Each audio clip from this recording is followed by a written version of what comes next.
안녕하세요. 저는 30대 중반 돌싱이고 아이는 없습니다. 지금은 수원에 있는 한 오피스텔에 자가로 혼자 살고 있고 작지만 연수익 1억 이상은 내고 있는 유통사업 하고 있어요. 밖에선 제가 이혼했다는 사실을 먼저 이야기하지 않는데 친해진 사람들에게 오픈하게 되어 이혼 사유를 얘기하면 한결같이 다들 이혼 잘했다고 합니다. 저는 사업하는 사람들끼리 하는 동호회에서 만난 한 남자와 연애하다 결혼했습니다. 저랑 업종은 다르지만 말이 잘 통해서 몇 번 더 만나고 그러다 보니 자연스럽게 정이 싹 트더군요. 남자가 저보다 잘 벌기도 하고 또 집이 교육자 집안이라 들었는데 시아버지가 중학교 모 과목 선생님, 시어머니는 학원 선생님 하셨어요. 연금 때문에 노후 준비는 잘 되신 편 같았고요. 저희 집은 아빠가 일찍 돌아가셔서 엄마 혼자 저와 제 동생을 키워주셨는데 사업이 잘 되셔서 현금이 좀 있는 집안이에요. 제가 알기로 엄마가 갖고 계신 부동산만 거의 30억 정도 된다고 들었거든요. 저희 결혼한다고 했을 때 양가에서 반대 없이 수월하게 진행되었습니다. 다만 결혼하고 바로 합쳐 살지 못했어요. 저는 수원에서 사업하고 있었고 전 남편은 사업체가 일산이랑 남양주에 있었어요. 그래서 결혼하고 한 1년 정도는 따로 살았네요. 그래도 그때가 제일 행복했던 것 같아요. 평일에 떨어져서 살아서 그런지 더 애틋했거든요. 그러다가 남편이 남양주 사업을 정리하면서 신혼집을 합치게 되었어요. 참고로 결혼은 반반 정도 돈 내서씩 진행했고요. 결혼하기 전에 이미 서로 모아둔 돈을 다 오픈했는데 저는 가진 현금이 2억 5천 정도 있었고 남편은 4억 있다고 했습니다. 그런데 막상 집 합치려고 보니까 남편 수중에 돈이 1억도 안 되더라고요. 떨어져 사는 동안 더 벌면 벌었을 텐데 3억 넘게 증발되니 황당하잖아요. 그래서 따졌더니 남편이 그러더군요. 미안. 사실 내 동생이 애를 하나 더 낳았잖아. 그래서 이사를 가야 했는데 매제가 돈 사고를 쳤다더라고.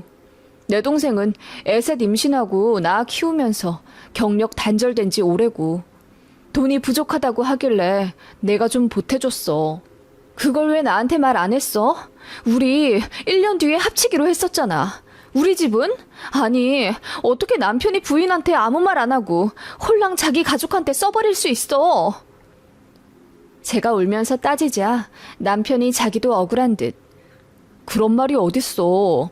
내 가족이면 여보 가족이기도 한 건데 당장 이사는 가야 하는데 돈은 없고 사정이 많이 딱하더라고.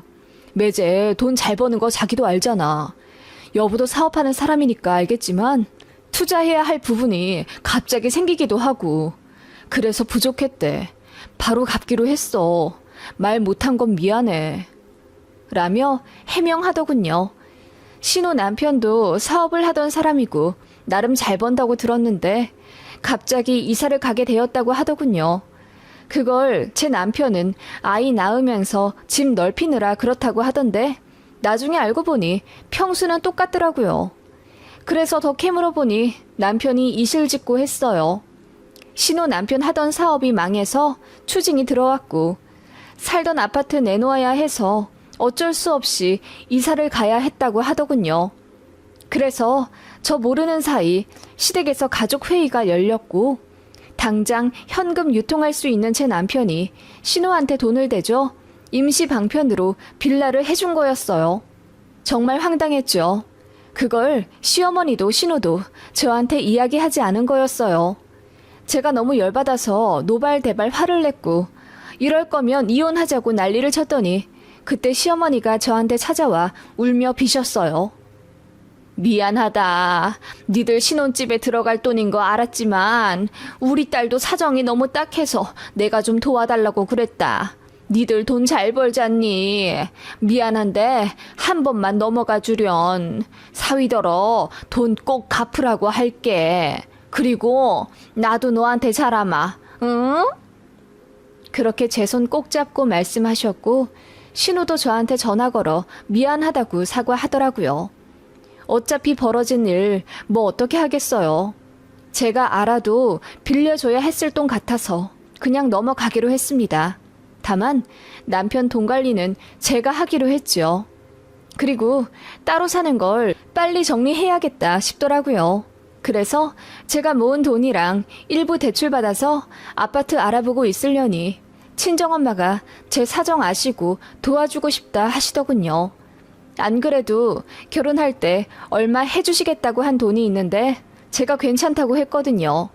저희 부부끼리 부모님한테 손 안 벌리고 살자고 한 다짐이 있어서 양가에서 1원도 받지 않았어요. 그런데 집 문제가 걸리니 엄마가 도와주시겠다는 걸 차마 뿌리치지 못하겠더라고요. 그래서 친정 엄마께서 아파트를 하나 해주셨습니다. 다만 제 명의로 하기로 했고 제 사업체 근처에다 마련해 주셨죠. 몰래 시댁에 돈 퍼준 김서방에 대한 나름 친정엄마의 복수였습니다. 신축 아파트인데다 브랜드라 커뮤니티 시설도 좋았어요. 롯데캐슬이었거든요. 친정엄마한테 어찌나 감사하던지요. 그 집에서 잘 살면서 행복한 가정 꾸리는 것이 최고의 효도라고 생각했습니다. 그런데 그 집으로 이사와 1년 반 만에 이혼을 하게 되었네요. 엄마는 이혼 잘했다고 칭찬하시지만 전 아직까지도 엄마한테 참 많이 죄송해요. 문제의 발단은 시댁에서 저희 집으로 집들이를 오면서부터였습니다.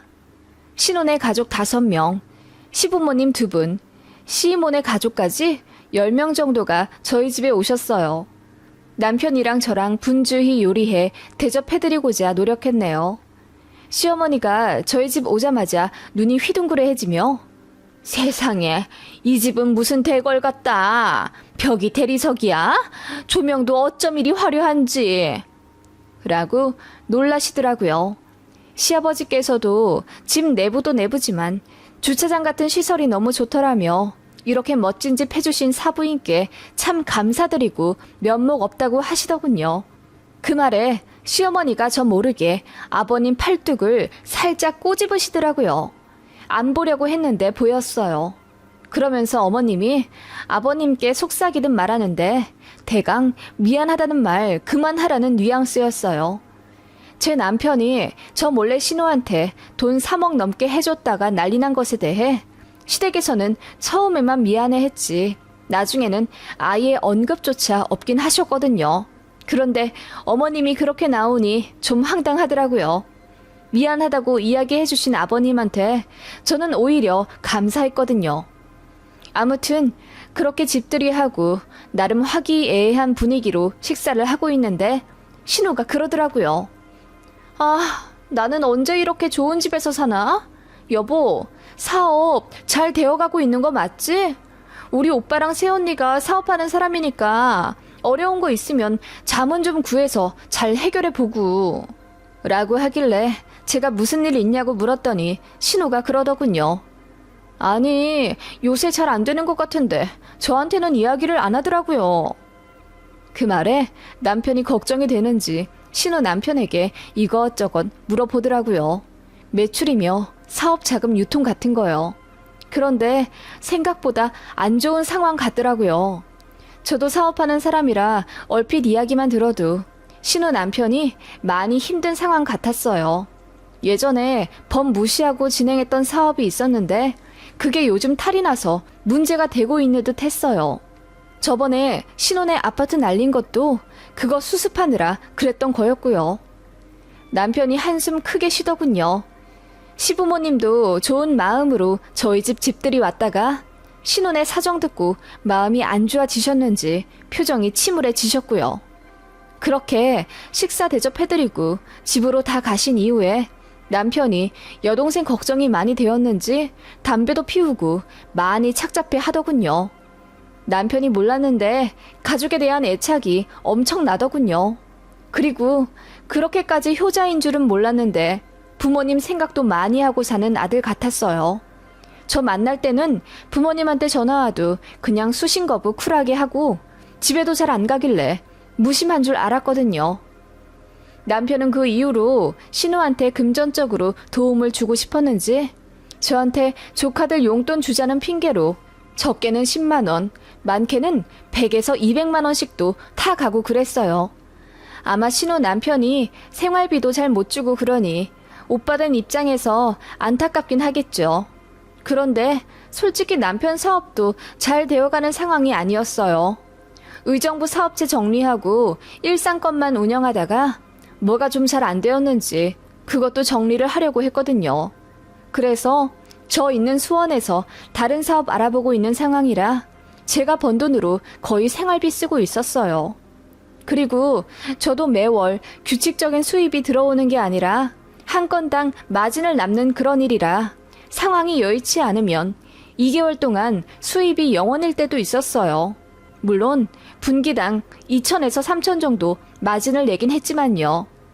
아무튼 그런 상황이라 제가 신우 쪽에 돈을 주는 입장이 되는 거예요. 이게 한두 달로 끝날 것도 아니고 신혼의 사업이 어떻게 일어날지 모르는데 마냥 퍼줄 수도 없는 상황이니 저도 나중엔 불만이 생기더군요. 언제까지 아가씨한테 퍼줄 거야. 돈 갚기는커녕 계속 우리가 주고 있잖아. 그 말에 남편이 더 서운해 하더군요. 제가 너무 정이 없대요. 그리고 신혼애가 나중에 더 잘 살게 되면 우리한테 도움을 줄지도 모르는 일 아니냐 하더군요. 모르겠더라고요. 신혼 남편이 그렇게 영리하게 사업을 꾸려가는 것도 아니었고요. 더 황당한 건 아기 갖는 문제였어요. 저는 빨리 이세를 갖고 싶었습니다. 일단 결혼도 딱 30에 한 상황이었고 제 주변은 이미 유치원생 자식이 있는 친구도 있었어요. 다들 결혼하자마자 아이 낳고 키워가고 있었고 저도 저희 엄마처럼 자식한테 무엇이든 다 해주는 그런 엄마가 되고 싶은 소망이 있어서 임신을 빨리 하고 싶었습니다. 그런데 남편이 딩크하자 하더군요. 결혼 전에는 둘 낳자, 셋 낳자 하던 인간이 말이에요. 왜 그러냐 했더니 신혼에 셋 낳아 아둥바둥 키우고 있는 거 보니 마음이 바뀌었대요. 아이 낳으면 하고 싶은 거 못하고 살 텐데 너무 답답하겠다 하더군요. 그러면서 지 조카한테는 어떻게든 다 퍼주려고 하던 사람이었습니다. 자기 수입은 없으면서 조카들 만나면 어떻게든 돈 더 주려고 자동차 글로브 박스까지 뒤져가면서 10,000원, 50,000원 꾸깃꾸깃 찾아 쥐어주더군요. 조카들한테 성심성의껏 놀아주기도 하고요. 땀을 뻘뻘 흘리며 깔깔 웃고 놀아주는 사람인데 정작 본인 아기는 낳기 싫다니 이해가 안 가더군요. 아무튼 남편과의 이세 문제도 향후 이혼 사유가 되긴 했었죠. 그치만 결정적인 건 바로 시어머니였습니다. 시모가 일전에 저희 집들이 할 때 와서 저희 집이 좋다고 감탄하고 갔다고 했잖아요. 그래서 그런지 저희 집에 자주 오려고 하시더라고요. 어머님 혼자 오시는 게 아니라 꼭 신우랑 시조카 셋까지 다 불러서 오십니다. 시댁이랑 신우 집은 10분 거리이고 저희 집이랑은 차로 1시간 정도 거리예요. 신우가 운전을 잘해서 그런지 어머님이 꼭 신우까지 데리고 오시더라고요. 저희 집은 부부끼리 살던 공간이라 집에 위험한 물건이 많아요. 긴 스탠드 조명이라든지 유리로 만든 장식품들이 많은데 시조카들이 고만고만한 나이다 보니 오면 싹 치워놔야 합니다. 그래서 애들이 집에서 무지하게 뛰어요. 결국 시조카들 2번째 방문에 아랫집에서 민원이 들어오더라고요. 시어머니는 저한테 괜찮지? 가족이잖아. 시조카라고 생각하지 말고 네 조카라고 생각해. 시자 붙이면 정만 안 붙지 뭘. 그리고 네 자식처럼 생각해주면 더 좋고 얼마나 이쁘니? 잘해주면 다 기억하고 나중에 갚아줄 거야. 용돈도 주고 나중에 학비도 대주고 그러면 애들이 외삼촌 외숙모사랑 왜 모르겠니? 당연히 효도하겠지. 라고 하시더군요.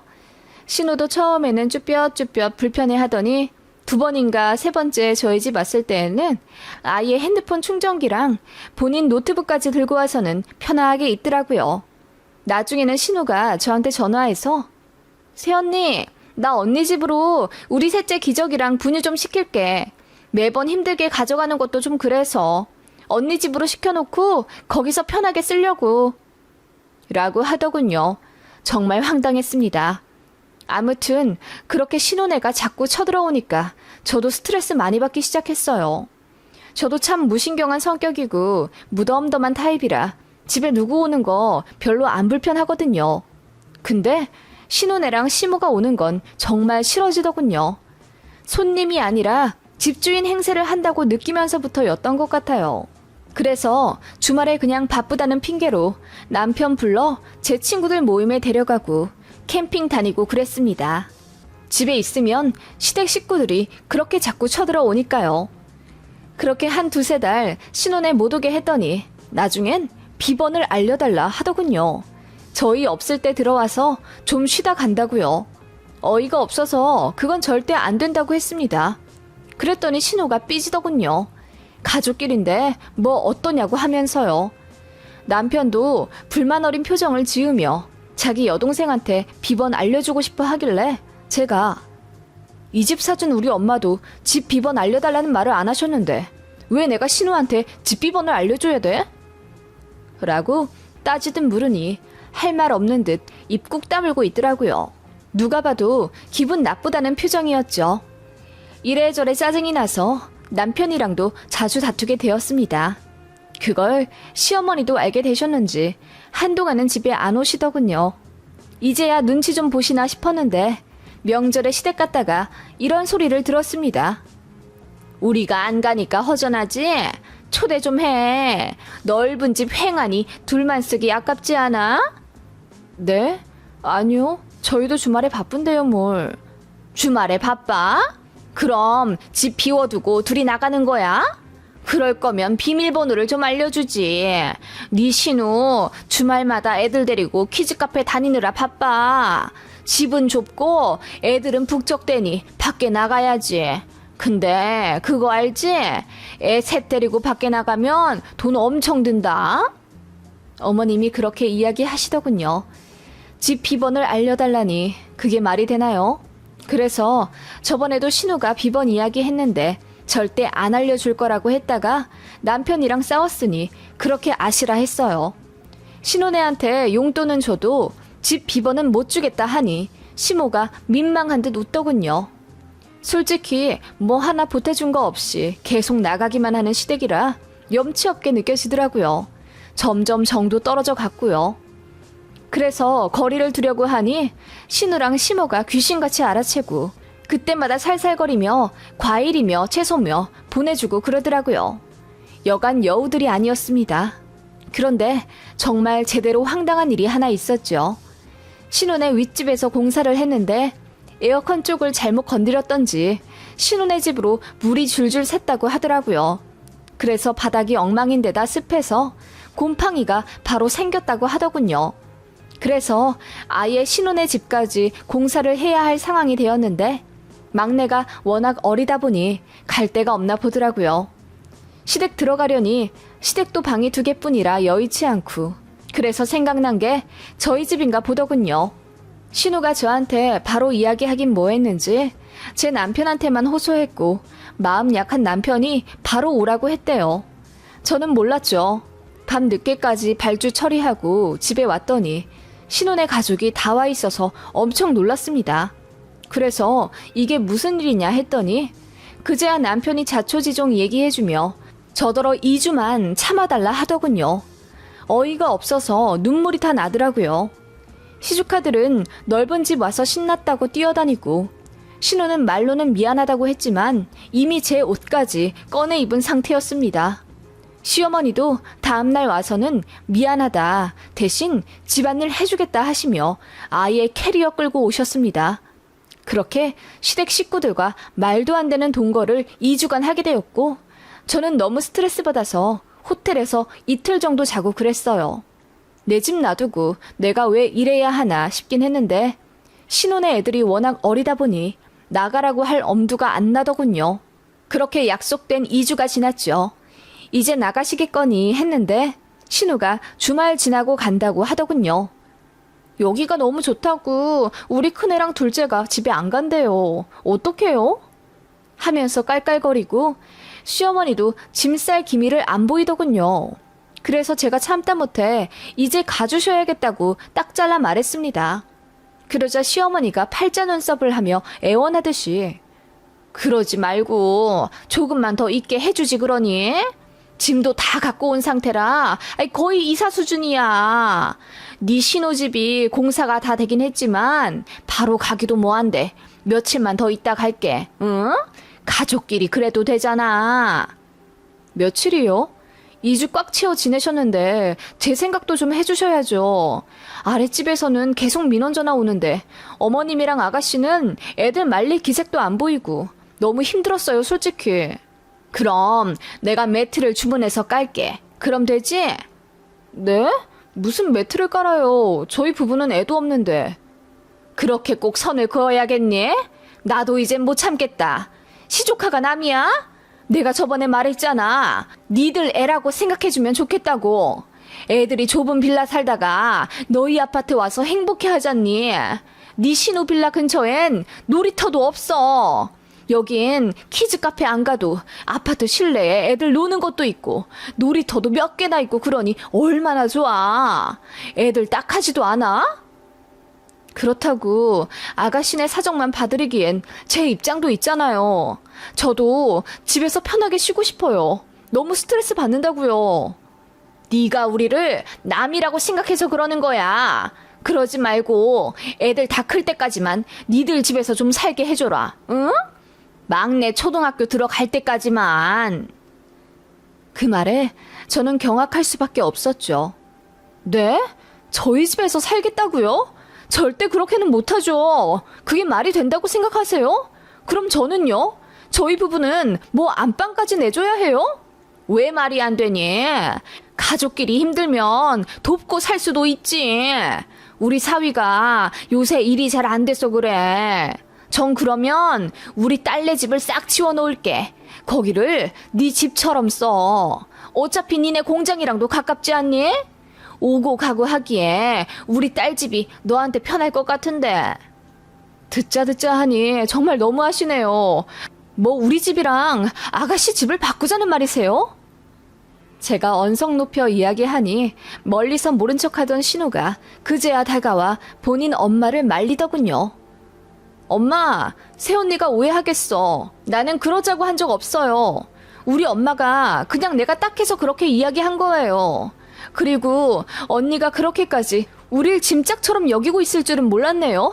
다신 안 올게요. 됐죠? 신우가 기분 나쁜 티를 내더니 그렇게 짐을 신경질적으로 싸더군요. 2주간 먹여주고 재워줬더니 황당해서 참을 수가 없었습니다. 남편은 모든 상황을 허수아비처럼 지켜만 보고 있더군요. 저만 나쁜 년이 되어 있더군요. 왜 아무 말 안 해? 무슨 말이라도 좀 해봐. 내가 무슨 말을 하겠어. 솔직히 나도 당신한테 많이 서운해. 우리 가족한테 매번 그렇게 선을 그어야 시원하겠어? 그 말에 저는 마지막 남은 이성의 끈이 끊어지는 것 같더라고요. 선? 내가 선을 그었다고? 선을 그어서 네 동생이랑 네 엄마랑 줄줄이 애들 달고 우리 집에 2주나 있게 해줬겠냐? 라고 소리를 질렀습니다. 그 말에 신우랑 시모가 놀라 입을 다물지 못하더라고요. 그러더니 둘 다 저한테 다가와서는 삿대질을 하는 겁니다. 제가 말을 심하게 했대요. 누가 더 심한데요? 남의 집에 애들 데리고 짐 싸들고 와서 2주나 먹고 자고 하게 해줬더니 이상하게 남은 나쁜 년이 되네요. 새언니, 저번부터 진짜 내가 참았는데 왜 자꾸 우리를 남 취급하는 거예요? 남이 아니면 뭔데요? 이 집 우리 엄마가 사줬는데 아가씨 우리 엄마 이름이나 알아요? 그 말에 신우가 아무 말 못하더군요. 시모도 심상치 않음을 이제야 느꼈는지 저를 달래려 하는데 뿌리쳤어요. 그냥 이혼할게요. 결혼하고 나서 시댁으로 돈 줄줄이 나가는 것도 이제 못 참겠고 가족이랍시고 나만 일방적으로 배려해야 하는 이 이상한 집안도 너무 질리네요. 그 말에 남편이 기함을 하며 진심이냐고 묻더군요. 진심 맞으니 네 가족 다 데리고 꺼지라고 했습니다. 그랬더니 남편도 자존심이 상했는지 알겠다 하면서 시댁 가족들 데리고 나가더군요. 그제야 집안이 조용해지고 살 것 같더군요. 조용히 눈물이 흘렀습니다. 그리고 전화기 들어 친정엄마한테 다 이야기했죠. 이러이러한 상황이 있었는데 그냥 이혼하고 싶다고 했더니 엄마가 한참 말이 없다가 제 뜻 언제나 응원할 테니 엄마한테 기대라 하시더군요. 그렇게 이혼했습니다. 남편은 시원하게 집 박차고 나갈 땐 언제고 이혼 안 하겠다고 뻗팅기더군요. 그래서 변호사 사서 소송 걸었습니다. 남편이 저 몰래 시댁에 돈 준 것만으로도 이미 상대 유책이 되었습니다. 그런데 더 황당한 건 뭔지 아세요? 남편이 저 몰래 정관 수술을 하려고 했더군요. 애 갖기 싫다고 한 것도 지 조카들을 자식처럼 키우고 싶었나 봅니다. 게다가 사업도 저 모르게 완전 말아먹고 있었더라고요. 몰락하는 배에서 빨리 탈출한 거나 다름없죠. 솔직히 남편 사업 잘 안 돼도 제가 먹여 살리면 그만입니다. 그런데 남편이나 시댁 인성을 보면 그럴 필요가 전혀 없어 보여요. 시댁은 제가 돈 때문에 헤어지는 거라며 저를 성물 취급하더라고요. 그래야 본인들의 구질구질함이 조금이라도 가려지니까요. 아무튼 남편 유책으로 승소했고 애가 없는 관계로 아주 심플하고 빨리 끝났습니다. 그런데 판결 나기 얼마 전부터 시무랑 남편이 눈물을 흘리며 저를 잡더군요. 저희 엄마가 소리를 지르며 떼어냈습니다. 저희 엄마 남편 없이 사업 일구고 애들 키워서 성격 엄청 강하시거든요. 엄마가 호랑이처럼 소리 지르자 시모가 움찔하더니 그 다음부터는 연락 안 하시더군요. 아무튼 그렇게 끝났어요. 저도 사업하는 사람이라 참 많은 케이스를 겪고 이런저런 사람들 많이 만나봤지만 진짜 10길 물속은 알아도 한 길 사람 속은 모른다는 게 맞는 말 같아요. 호구로 물주로 평생을 살 뻔했는데 그래도 빨리 빠져나와 다행이라고 생각이 듭니다. 좋은 사람 또 만날진 모르겠지만 한동안은 연애 생각도 없네요.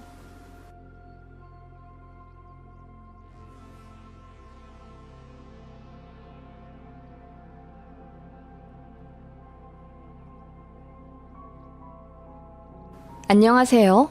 말도 안 되는 집안과 파혼하고 지금은 솔로가 된 30대 초반 공무원 여자입니다.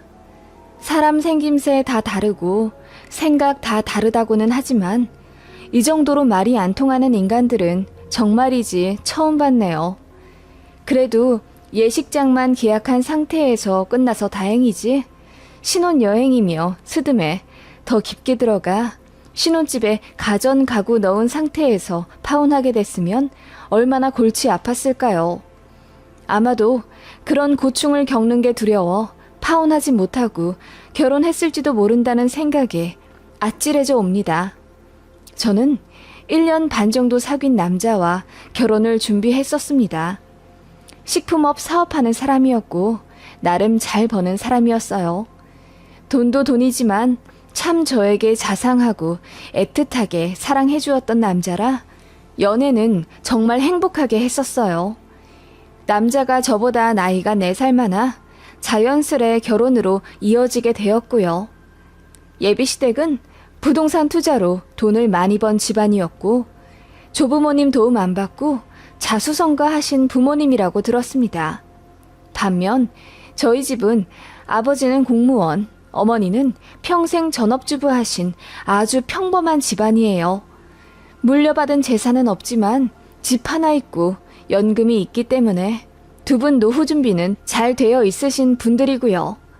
저 역시 돈을 대단하게 버는 건 아니지만 그래도 공무원인데다 제 입으로 이런 말 하긴 좀 그렇지만 예전에 알바로 쇼핑몰 모델도 했었을 만큼 외모가 괜찮은 편이라 소개팅이 참 많이 들어왔어요.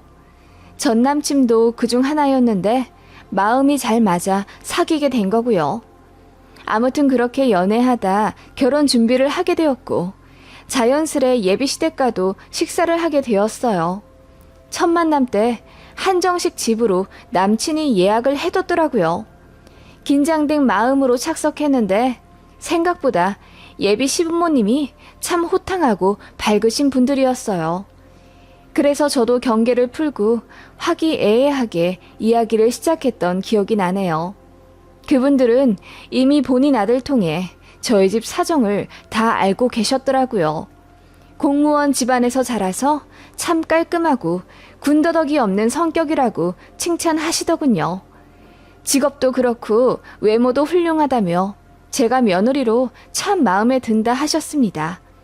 그러면서 덧붙이시길, 내가 우리 아들 결혼하면 신혼집은 꼭 해주려고 했어. 한 10억 정도 되는 아파트로 해줄게.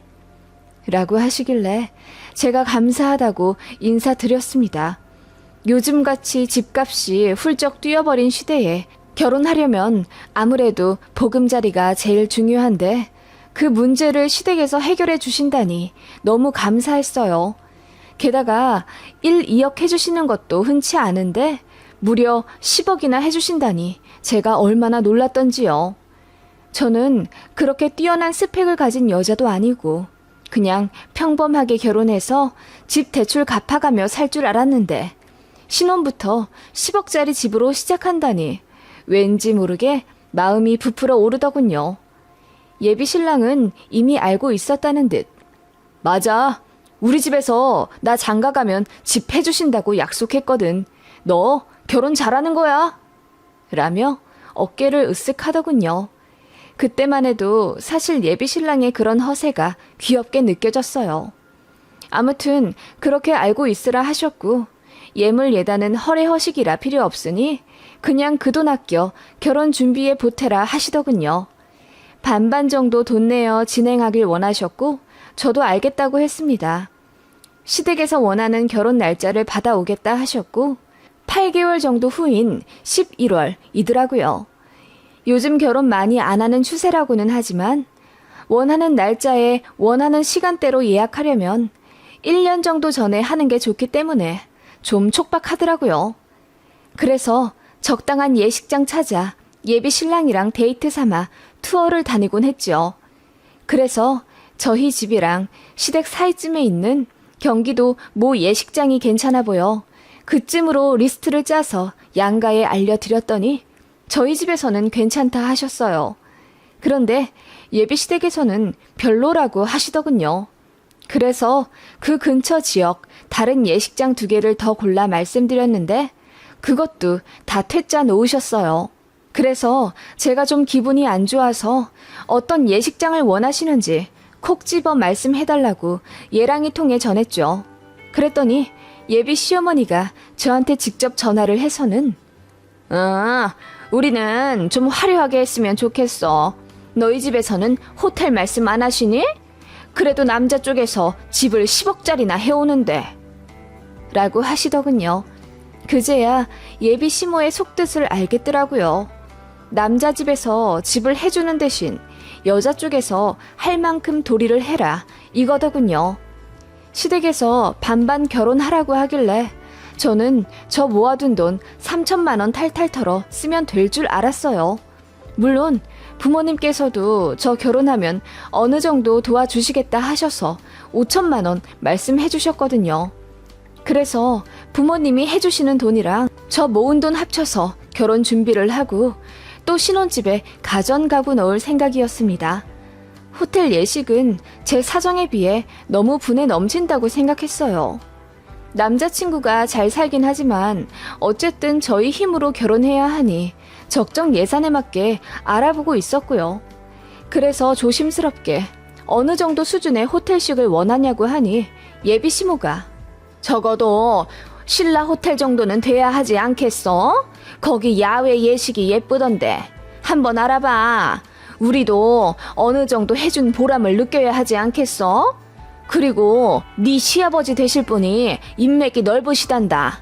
높으신 분들도 오고 그러는데 수준을 좀 맞춰서 식을 올려야지. 부모님이랑 상의 안 해봤어? 라고 하시길래 제가 당황해서 결혼은 서로 반반 돈 내서 해야 하기 때문에 저희 둘 주머니 사정 고려해 알아봤던 거예요. 어머님께서는 그럼 호텔 야외식을 원하신다는 거죠? 그런데 제가 알기로는 1억이 넘는 걸로 알고 있어요. 호텔식 최소가 5천이고 야외는 거의 1억은 써야 할 것 같은데 저나 저희 부모님은 그 정도 해주실 여력이 안 되세요. 라고 딱 잘라 이야기를 드렸습니다. 그랬더니 예비 시모가 좀 언짢은 티를 내며 무슨 1억씩이나 한다니? 말도 안 된다. 그럼 실내식으로 알아보던지. 그 정도 성의는 보일 줄 알았는데 조금 실망이구나. 라고 하시더군요. 그 얘기 듣고 저도 기분이 안 좋아서 친구들에게 물어보니 의견이 반반이었어요. 10억 정도 신혼집을 해주는 남자 집이 없으니 웬만하면 예비시댁에서 해달라는 대로 해주는 게 좋다 라는 의견과 그건 갑질 같다. 우리가 해달라고 먼저 요청한 것도 아니고 예비시댁에서 먼저 집 해준다고 말씀해 주신 거니 우리는 우리 상황에 맞게 진행하면 된다고 하는 친구들도 많았습니다. 남친한테도 이야기했는데 처음엔 자기가 집에 잘 이야기해보겠다더니 나중에는 엄마 뜻이 확고하다고 하더군요. 예비시댁에서는 남친 아버지 사업 때문에 호텔식이 꼭 필요하다고 주장했기 때문에 어쩔 수가 없더라고요. 그래서 일부 대출을 받아 식을 진행하되 예비 시모가 원하는 야외식은 못할 것 같다고 양해를 구했죠. 그랬더니 선심 쓰듯 알겠다 하시더군요. 솔직히 이게 맞나 싶긴 했는데 부동산 시장이 장난 아니다 보니 10억짜리 집을 해주신다는데 이 정도는 맞춰야지 싶더라고요. 아무튼 그렇게 호텔 예식장을 잡아두었죠. 예약금만 2천만 원 냈습니다. 물론 제가 바로 목돈이 준비되지 않아서 남친이랑 반반 냈어요. 나머지 금액은 저희 쪽에서 추후 다 내는 걸로 했고요. 그렇게 했더니 예비 시모가 참 잘했다 하시며 칭찬해 주시더군요. 이제부터는 저희가 하고 싶은 대로 해도 좋다 하시길래 큰 산 넘은 줄 알았습니다. 그런데 그게 시작이더군요. 신혼여행 스드메 같은 건 예비 시모가 간섭하지 않으셨어요. 그런데 가전 가구 알아보려고 하니 예비 시모가 계속 동행하려 하시더군요. 시간도 예비 시모한테 맞춰야 했습니다. 예를 들어 어느 주말에 특근이 잡혀 평일밖에 시간이 안 되어서 남친이랑 수요일 저녁에 만나 가전 상담을 받기로 했습니다. 그런데 예비 시모가 수요일 저녁은 본인이 시간이 안 된다며 주말에 보자고 하시더라고요.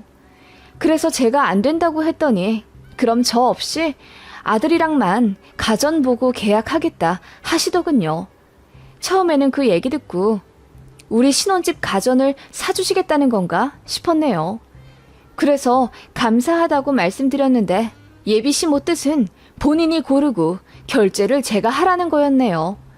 너무 황당해서 어차피 제가 결제할 거 저도 마음에 드는 걸로 사야 한다고 하니 예비 시모도 기분이 나쁜 듯 무조건 주말로 시간 빼라 고집 피우더군요. 그런데 주말에 시간이 안 되는데 어떡합니까? 가전 가구는 그냥 나중에 보기로 하고 없던 일로 했더니 예비 시모가 저더러 고집이 세다고 했다더군요. 그걸 예비 신랑이 저한테 전했어요. 그놈도 참 웃기죠. 아무튼 이런저런 사건이 있다 보니 이 결혼 과연 맞는 건가 싶더군요. 남친은 참 마음에 들었고 결혼하면 잘 살겠다 싶었는데 벌써부터 저희한테 이래라 저래라 입대는 예비 시모 자리가 장난 아닐 것 같다는 불안감이 엄습했어요. 그래서 남친이랑 많이 싸우기도 했네요. 그러다가 한 번 크게 싸우고 제가 파혼하자고 했는데 예비 신랑이 정말 식음을 전폐하며 슬퍼했어요. 그걸 지켜보던 예비 시댁에서도 처음엔 그럴 거면 그냥 파혼하라고 했다가 상황이 심상치 않음을 느꼈나 보더라고요.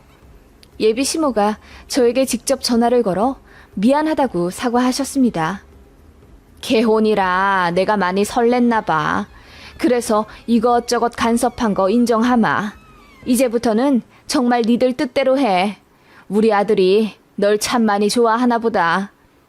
라며 씁쓸하게 말씀하시더군요. 남녀간 정이란 게 뭔지 결국 다시 붙어서 결혼 준비 재개하게 되었고 한동안 예비 시모가 정말 간섭 안 하시더군요. 참 순진하게도 이렇게 한 번씩 들어 엎어놔야 고부 갈등이 해결되는 거구나 싶었네요. 예비 시댁의 시꺼먼 속내를 전혀 모른 채 말입니다. 그렇게 저희끼리 가전을 다 정해놨고 계약만 하면 되는 상황이었습니다. 문제는 가구였는데 집 구조를 알아야 가구도 넣을 것 아니에요. 그래서 예비 시모에게 어떤 집을 주실 건지 남친 통해 여쭤봤는데 계속 뜨뜻미지근한 반응을 하셨다더군요. 처음엔 서울 강동구 역세권 24평짜리 집을 주신다고 하셨다가 나중에는 경기도 모 신도시 34평짜리 아파트를 해주신다고 했습니다. 그러더니 다시 말을 바꿔 본인들이 세를 주고 있는 경기도 어디에 23평짜리 빌라가 있는데 거기 들어가 살으라 하시더군요. 이랬다 저랬다 하시는 게 어쩐지 마음이 안 놓여 그 집 시세를 찾아봤더니 7억 5천 정도였어요. 제가 속물인 건가요? 10억이랑 7억 5천은 차이가 많이 나지 않아요. 그래서 남친에게 이야기했더니 아마 잠깐만 살다 다른 집 이사가게 해주실 거라고 하더군요. 예비신랑도 본인 부모님의 뜻에 확신이 없는 상태였고 저도 솔직히 예식장이란 가정 구하는 데서 예비시모한테 대인 게 있기 때문에 화가 좀 났어요. 그래서 예비신랑한테 단단히 일러두었죠. 어머님께서 10억 정도 되는 집을 해주시겠다 했고 그걸 이유로 예식도 원하시는 대로 호텔로 잡고 가전 고를 때도 솔직히 갑질하신 거 맞잖아. 우리 그래서 파혼할 뻔했던 거 기억 안 나? 집? 아예 안 해주셔도 상관없었어. 해주신다고 하니 감사하게 받고 어머님 의견 맞춰드렸던 거고. 근데 이건 아니지. 확실하게 해야 나도 확실하게 할 수 있는 거라고. 1, 2억의 문제로 이러는 게 아니야. 그랬더니 예비신랑도 생각이 깊어졌는지 집에 가서 다시 얘기해보겠다 하더군요.